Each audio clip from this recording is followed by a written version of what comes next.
皆様こんにちは。カレンゲームラボのカレンです。はい、今回は時事ネタ会ということで、先月話題になった皆さん覚えてますか？プロジェクト無限について。さすがにまだ覚えてますよね。このタイトルの PV 見た時にこれやばい、すごいの来たって思ったんですけど、よくよくね考えてみると、待て待てと、 PV なんだからよくできていて当たり前だと、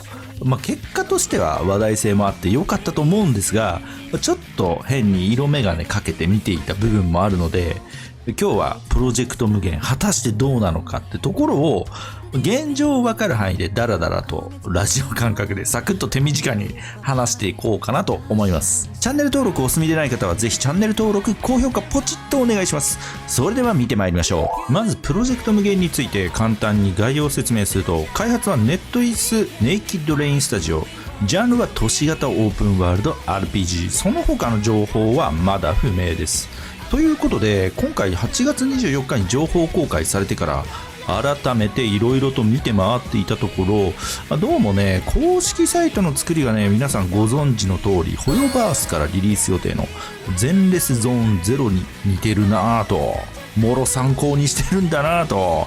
比べてみるとその似てる感じがよくわかるんですよね。サイト構成であったりテイストですね。メニューはホーム、キャラクター、ニュース、ゲーム関連。メニュー以外には BGM 視聴や PV の視聴ができたりと、かなり参考にされているのかなといった感じ。都市型という部分ではコンセプトが同じなので参考にされているような気がしますね。とはいえ似すぎですね。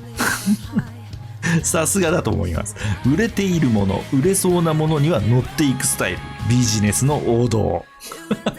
で、その他にも開発段階でのバトル映像を見つけたんですが、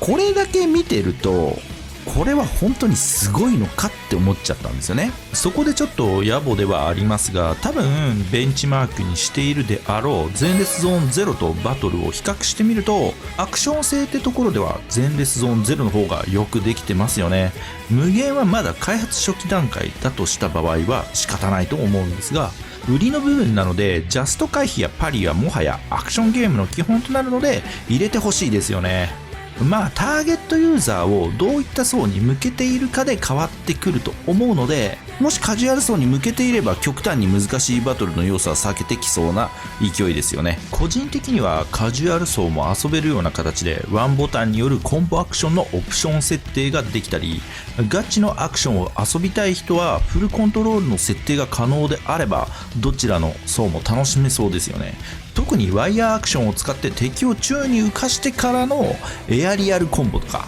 そういった要素があると楽しそうですよね。その他現状分かる範囲だとオブジェクトを使った超能力バトルみたいなものも面白そうですね。今回の PV の見せ場で印象に残っているのって、バトルというよりかは爽快感のある移動方法がメインだったりするのかなと。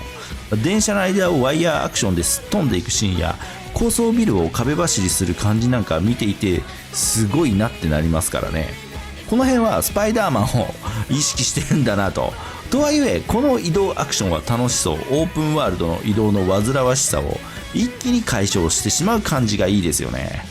今後はもっとバトル部分についても映像が公開されてくると思うので期待したいところです。現時点では良くも悪くも良い作品のいいところをうまくまとめているなといった印象で、前回の時事ネタで取り上げた他の派遣級タイトルと比べてもそこまで大きな差はないのかなといった感じではあるものの、ここまで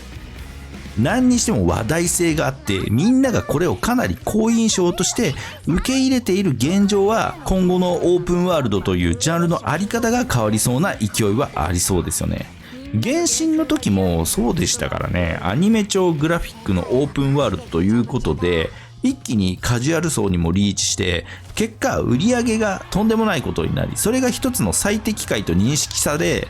各社こぞってアニメ調云々を出すようになりましたからね。実際アニメ調オープンワールドだからってことだけではないと思うんですが、一般的にはそう見られていると思います。そこからすでに3年が経過しようとしているので、新しい新機軸が出てきてもおかしくないのかなといった感じ。それが今回のプロジェクト無限なのかなと。市場の期待は高い水準にあるので失敗してほしくないですよね。リリースして成功すれば新しいオープンワールドの新機軸ということで一つの開発基準となって、また各社こぞって同じようなものを作り出すと思うんですが、